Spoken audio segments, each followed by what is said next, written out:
Hello, you wonderful people, and welcome to another episode of Not Too Comic Book. This being a show where I talk about TV shows that are adaptations of comic books. For today's episode, I'm going to talk about the latest episode of The Flash. Great episode, a lot of really interesting things went down in this episode, so let's break it down. So first and foremost, there's the whole situation. Let's focus on Barry training Mina, and I was wondering whether or not like her circumstances were like, is she going to be a villain? And this episode kind of tackles that, but it's not like she set out and was secretly a villain the entire time.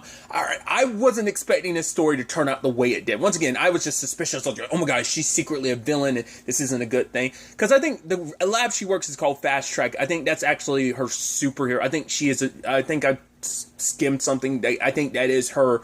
At least that's a character in the comics. I don't know if it's necessarily Mina herself, you know, but I think that's the name of one of the speedsters. But nevertheless, I thought that was such an interesting thing of like them training and stuff. But Barry at first couldn't get it because he was like, right, she accidentally made a lightning bolt, so it shows like, right, she's kind of like months advanced than he was at her time, and now it's a situation of, but her artificial speed force interacted with, like, his powers weirdly, and he was like, what's that all about? So they're running tests, and so they go check out the machine. Well, he goes, it's Barry Allen, and lo and behold, who does he meet? None other than Eobard Thawne. I was like, yo! I was like, wait, what? I mean, I guess I should have figured, but I thought it would have been like the Eobard we've been dealing with that still got, Harrison Wells' face, because it's like the episode's The Man in the Yellow Tie or something, and I'm like, you would assume that would have to be with I thought that was related to our Eobard. I mean, technically, I guess it's all relative of which Eobard this is, and so, and the beautiful thing is, even Barry's like, wow, he's back to using his original face, and they show the scene. He has not had his original face since Barry reversed, undid Flashpoint in his season 3 premiere. That's the last time we've seen in this show Eobard have his original face. Obviously he's subsequent, like that was after. Then afterwards they also connect to it, like right when he was kicking it with the Legion of Doom back in season 2 of Legends of Tomorrow. So it's like okay. So that's interesting. And obviously we most recently saw his face again in what is once again now sadly the final season of Legends of Tomorrow. So the question is like, all right, who are you then? I was like. Because at first Barry kept being like, oh, this is the one from Flashpoint, and I was like, wait, isn't that the one that, like, and the one that went off with the Legends, I was like, the one that fought the Legends, I was like, isn't that the same one Sarah and the Legends met in season 7? So that was kind of confusing to me, but he kind of seems to have amnesia in this case. You're like, wait, is he faking it? Wait, he's setting this whole thing up, and Barry's just like, I don't know what you're doing, but you're not going to mess with Mina. I know you're the murderous Reverse Flash, which I mean, it makes sense, because Harrison did reveal himself to be the killer responsible for everything, you know, back at, end of season 1, or at some point in season, I know it was in season 2, that, he cleared Barry's dad and whatnot, right? So, it's just, they don't talk about it, but I guess it's just public knowledge that he was the Reverse Flash. Because, like, the moment he was like, whoa, I'm not that murderous fiend, it's like, yeah, I guess it's always like, right, while you're studying speedsters, of course you're going to look at the ones that are super evil, and he's the most evil of evil speedsters. So, that was interesting. But he doesn't seem to remember Barry, but Barry's like, something's up. So he races to Leah and you to see if it's the same Eobard. He's like, did you change your face and get back your speed? But it's like, no. But Eobard's like, I have no idea who he is. Maybe the thought is he's me from an alternate timeline. But for Eobard, it's like, that shouldn't be possible, considering the moment my speed was taken, it rippled across all of space and time. I should be the only version of me left. There should be no future, no past me. There's only this me right here, right now, because you took my speed. That's why he was like, you didn't just take my speed, you took my life, you took my everything. He's been defined by his speed for so long, because his speed is defined by his hate of Barry Allen, aka The Flash. And that has been a driving force. It's been a big part of him for so long. And it turns out the machine that Eobard built, that him and Mina built together, the block, turns out that's the machine Eobard built centuries from now to end up connecting him to to give him his speed, but it ended up connecting him to the negative speed force. So now Barry's trying to stop that and call out Eobard, the one that Mina's with, as the Reverse Flash. But Mina decided it's like, no, and tries to protect Eobard. And the reason is because they're in love. Ironic considering, like, obviously the balance, you know, the parallel to the conversation that, you know, we'll talk about Diggle later, but the conversation he has with Eobard, it's like, wow, the man who was only obsessed with his speed and power and wanting to crush Barry Allen, that's all he had in his life, that this Eobard, I mean, technically he did already find another purpose. Granted, that purpose was thrust upon him by the Wraiths to become, you know, at that fixed point, Archduke Ferdinand's assassination.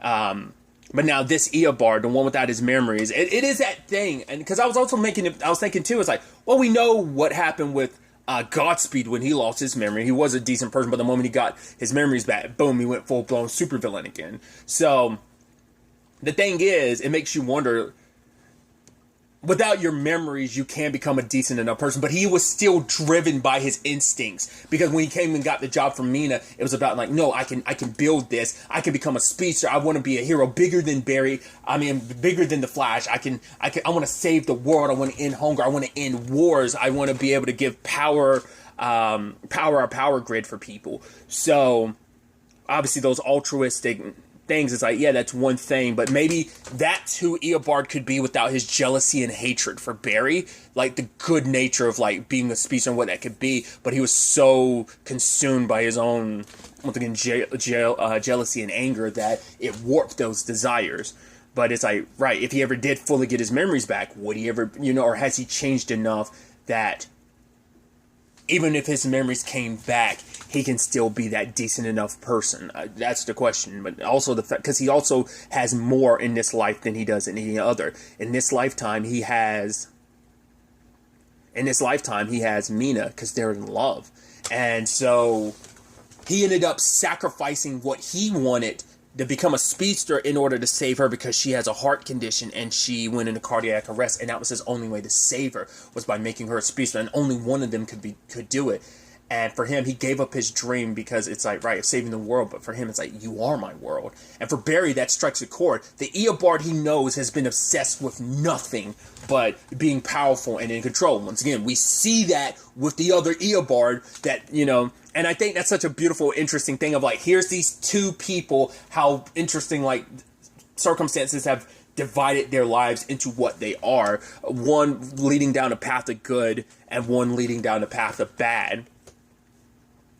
But for Barry, he sees it, no, you love Mina, and the Eobard I know would never sacrifice what he wanted for someone else, because everyone else is just a means to an end, has always been a means to an end to him, you know, whether it's using Barry, whether it's using the original time, the season 4/5's Nora, his daughter. So that is really, really interesting. And the negative speed force, which I think is so interesting, that it seemed like the negative, well, we know that the speed forces can be sentient beings. It's like, because when it reached out to Mina, in Mina, it's like, oh, I'm gonna get this power back. It's like, ooh, you are the avatar of the speed force, and here you are gonna die on your back. So it's like, yeah, the negative speed force just, it infuses itself with your negative emotion. So like, I guess like, Eobard has been its fuel for so long, and when his speed was taken from him, I guess the negative speed force latched onto some of that consciousness and used it as a basis of its own. So it's like, right, even then, this Mina's like, no, I need the Flash to die. It's like, yeah, it's not even your vendetta, but it still got passed on to you because it's so ingrained in the negative speed force now, because it's been such a, it has fueled Eobard for so long that it's like reverberated back into the speed force and a negative speed force and become a part of it now. So I thought that was fascinating. And I love once again the flipped parallels of Barry and Iris, because it's like, right, Mina was able to be brought back because of Eobard. He's like, I would rather die than lose you. And it's like, remembering everything, him being her tether, him being her lightning rod, is what grounded her again and brought her back. So now they're going to try and keep her, you know, find a way to fix things, because Barry's like, right, you now with a lightning rod, with Eobard being your lightning rod, you can you can do anything, that having that person by your side to keep you grounded, to always be that person for you. I mean, he knows what Iris has done for him over the years. I thought that was beautiful. And it's, once again, just interesting parallel. Once again, like, your arch nemesis has that. I mean, to be fair, your arch nemesis tried to take it from you earlier this season with Armageddon and becoming the Flash and making you the Reverse Flash. It's interesting, like, there's so many layers of parallels there, just because it's like, right, he's no longer the Reverse Flash. The Reverse Flash is actually gone now. This Eobard wanted to be a speedster, but gave it up to save someone else. The Eobard that Barry's come to know is the one who ended up taking his life, wanting to be the Flash, and making Barry the bad guy. So it's fascinating how that all works out. It's got to be weird because this is the face of the man who, you know, this is the face he had when he killed your mom. Like, that's got to sting a little. But it's like, you know, there's, God, the multiverse and just alternate timelines and all the craziness. And I love that we got Brandon Routh making a cameo back again this season as Ray Palmer being like, hey guys, so I was actually, you know, having retirement drinks from today. I was like, right, you guys are both retired from the superhero game, but he's up there still doing stuff, you know, with the Chester Foundations and such, because they punched hole into another dimension and, like, there's some stuff, and he's like, oh, I gotta get a sword. Oh, it's this way. But he filled them in about, like, how Eobard died during season 7 of Legends, and so it's like, right. So at first I was like, wait, so did they bring him here because this is... But it's like, no, this isn't a fixed point in time. I almost wonder if it was. But him being here, maybe there's a reason for it. I mean, luckily because he was here, he was able to save Mina.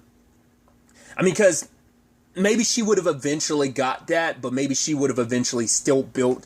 I don't know, without Eobard, maybe she wouldn't have built the block. It ended up... Maybe she wouldn't have been able to tap into the Speed Force, but... They're thinking that, well, the Wraiths sent him there as punishment, but he ended up helping the Legend, so maybe this was supposed to be his reward because he had changed, and now they've given him another opportunity to live a life and now find love, and, you know, showing that he has truly changed. So that's interesting. So I guess we are going to be keeping Mina around a little bit. It is kind of neat to know, just, you know, obviously we don't get to showcase it a lot, but I do like that Barry's little proteges are all out there, scattered around the world, Wally doing his thing. Obviously Ralph, kind of his protege, because he helped train Ralph, and Ralph's out there doing his thing too. Once again, we won't be seeing Ralph, but still, he's technically out there. I think they kind of purposely, because of that, they don't really talk about Ralph. Obviously, once again, just the whole situation, but still, I think... They don't even, because even though Sue's been in this season, they kind of avoid the Ralph conversation. So I doubt they're ever going to really do anything with it. I think they could. It could just be like, yeah, they made an excuse of like how he didn't look like he used to anymore, and like they could play into that, like if they ever decided to like bring that character back, you know, not, you know, that whole thing. But regardless, so there's all of that going on. Then we had this situation, which I think is so fascinating, because early in the episode, we had the whole thing with Cecile during that bank robbery. And then, because at first when she, like, basically was able to transfer someone else's fears and emotions onto the bank robbers, I was like, whoa. I was like, oh, who have I seen do that recently? I was like, oh, right, you idiot. God, Maggie on the Charmed reboot. I was like, right, because she could, I mean, to be fair, they both got similar power sets. They're both empaths. So, but for Cecile, it's like, oh my God, I'm feeling good. I'm feeling powerful. Because normally when a rush of emotions hits me, it overpowers me. But she was like, no, it was almost like nothing. I didn't break a sweat, and I was able to transfer, and she's feeling good. But they want to keep tabs on her to make sure, like, nothing's wrong. And we see her use her powers at the end there, but then there's someone with purple hair watching her, and you're like, what's that about? It's like, what's going to happen to Cecile? Like, is this I mean, it seems like it's a good thing. I mean... Obviously, like, her and Allegra have been leveling up. I feel like Allegra's kind of, like, had a more steadier pace, and for Cecile, the same thing, and it feels like it just kind of, like, she just kind of jumped up a level this episode, but I'm like, what's that gonna turn into? Is that gonna be an issue, or is that just gonna be like, no, it's all copacetic? It's just interesting that they cut to, like, oh, we could use more heroes, but it's like, almost made me go, like, are they saying that, not ironically, but just because it's like, oh, Cecile's a hero, or is she? Because maybe this whole new boost in power might shift things. you'd almost wonder, like, what kind of correlation that would have with the whole negative Speed Force and its whole thing. Is there any correlation of just the timing is interesting with all this stuff happening with Mina, and now this is happening with Cecile? You're like, there's got to be something more. There's got to be a connecting thread to that. Well, on the other side of the episode, we have when Eobard we know, the one that stripped of his powers on Lee and Yu, was done talking to Bear. He's like, oh man, more guests. And lo and behold, it's John. I'm like, I think that's such an interesting thing that they've done, making this small, like, backdoor subplot throughout the Arrowverse. Everything with Diggle. I find that so fascinating, just because they typically have never done something like that. At least not that I'm aware, that I remember. Like a through line across multiple shows like that. I mean, except for, like, like, obviously storylines and Universal stuff carries over. But, like, to have a character pop in and their story to carry across multiple shows like that I don't think it's really happened. Except for, like, crossover. But, like, to have such a minor, like, small, like I said, subplot crossover across so many different shows is fascinating. And it seems like this Diggle still has yet to get the box open, and it's driving him crazy. Like, he says, I'm trying to figure out what this is all about. The fact is, I've been away from my home. Lila's the one that told him about Eobard being here. So, like, no one with the current technology has been able to help him, but someone with his level of technology from the future he's been from, of course, maybe Eobard can help.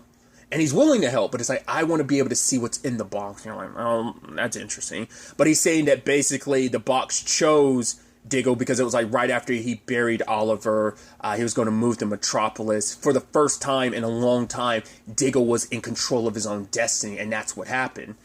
So the box opens, and Diggle sees the possibilities. It's like, right, are you ready for the power now is the big question, because that's why it closed before, that you weren't ready, and now it is opening. He's thinking about it, the possibilities, what his life could be, everything out there in the stars that is waiting for him, all the worlds that are waiting for him, the lives he could lead. But he chose to turn it all away, because it's like, no, what's the point of all that power? All those lives I led, none of them led me back to my family, and they're the most important thing. Once again, the parallel of this Eobard was like, are you stupid? Why would you give up power? You're nothing special. You're not important. He's like, no.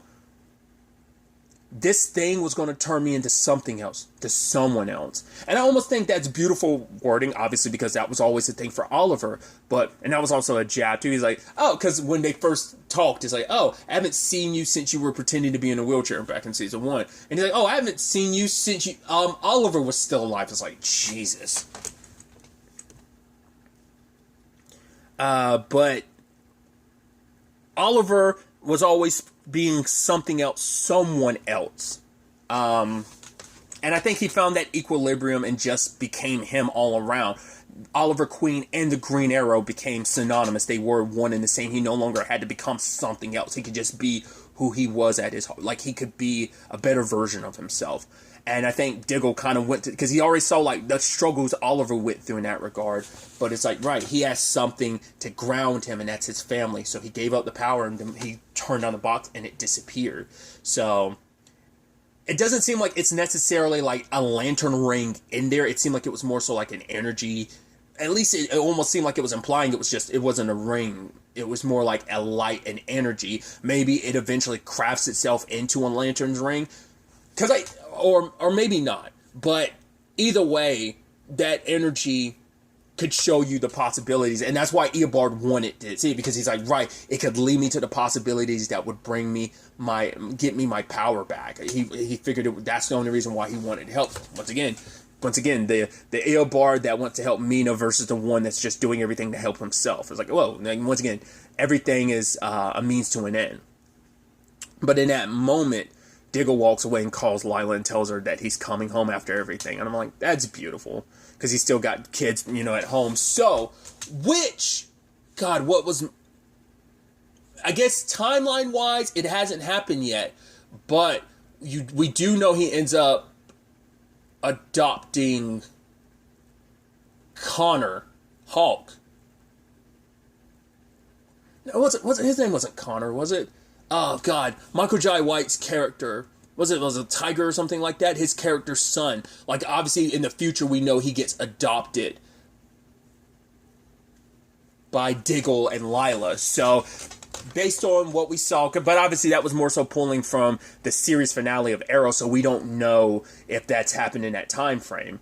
He says his kids, but already, right, he has Diggle Jr. and his John Jr. and Sarah, so we don't know if that's happened yet in this timeline and phrase, but obviously it seems like this has been an extended backdoor pilot, because once again, David Ramsey's supposed to be leading like a Justice U show. It's supposed to be him leading a team of metahumans. I did a video talking about it a while back. I don't know if there's been any subsequent updates, but it seems like this is kind of a large-scale backdoor pilot for that. So, because I was wondering like how that would correlate. My question at that time, too, was like, because they're setting him up to be Green Lantern, so I was like, how does that correlate? Why would you be doing stuff like, would you be setting that up and kind of tackling that while still dealing with stuff out there in the stars? I was like, how was that balancing out? It's like, I wonder, is there also the correlation of like, well, we haven't gotten any updates in a long time, but there's also the Green Lantern show that Greg Berlanti was going to be behind on HBO Max, so maybe that's why they haven't really pushed forward with the whole Diggle being Green Lantern because of that? I don't know.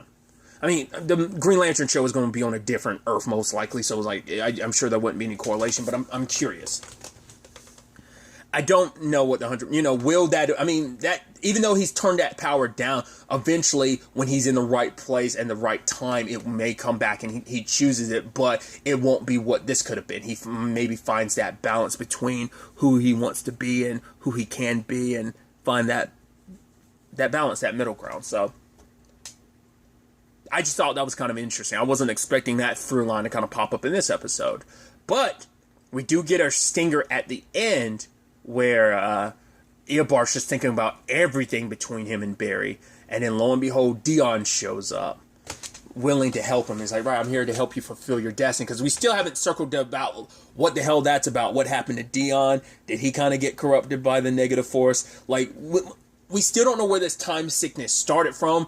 Is it kind of something that the negative speed force has been kind of like doing its evil, maniacal twiddling of fingers? Like, it's been like involved in this the entire time. Like, we haven't seen Dion since he tried to trap Barry in the Still Force. So, him gathering up Eobard, what's that destiny necessarily include? Will he be able to help Eobard get his powers back? Once again, we also haven't been able to get in contact with the other forces. Are they in the same situation as Dion? Did he steal their powers so they're not active right now? I'd also completely forgotten we also had the other situation too. We're not done with this whole Frost thing. I figured we wouldn't be, because I was like, right, Caitlin might have stopped, but we knew that we hadn't caught up with Mark in a couple episodes, so we didn't know what he was up to. Seems like he was still pounding pavement to kind of get this done. So he has a machine that he needs Caitlin's help building. It's like, we don't need the mirror gun. Once again, I'm assuming this is going to have it's going to be a catastrophe. Jesus, I couldn't get that out. I'm still waiting for the other shoe to drop in that regard. And Caitlin's trying to, just like, she was trying to walk away from all this, but I think it's just going to blow up in her face because she brought Mark into this, and now Mark is kind of bringing her back into it. Makes you wonder, like, there must be some correlation. The fact this is all kind of happening at the same time makes you think maybe this is kind of part of Dion's design or whatever.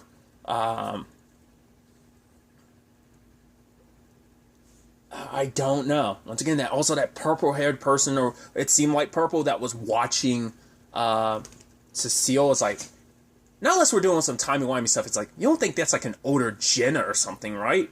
Not unless they're doing, like, what could that, I don't know. That just popped in my head. I was like, right, we are dealing with future kids and stuff in some regards with, like, Nora and Bart, so wouldn't be too out of the question. But I mean, she's not a speedster, so. But maybe, once again, maybe she's connected to Dion, or I don't know what to make of it. Like, there's so many threads. It feels so separate, but I feel like ultimately we're going to find out they're actually connected. We'll have to wait and see. I'm curious to see where the next episode ends up taking us. Going forward with all of this, there's only 2 episodes left, right? I think this season's only 20 episodes, but I'm always basing that because I always see different numbers in different places. So maybe it's a full 22, maybe it's only 20. Either way, I'm excited to see where the next episode takes us going forward with all of this. But really, that's all I'm going to talk about. Till the next time we meet, be happy, be safe, live life to the fullest, and enjoy it. Good day, and goodbye.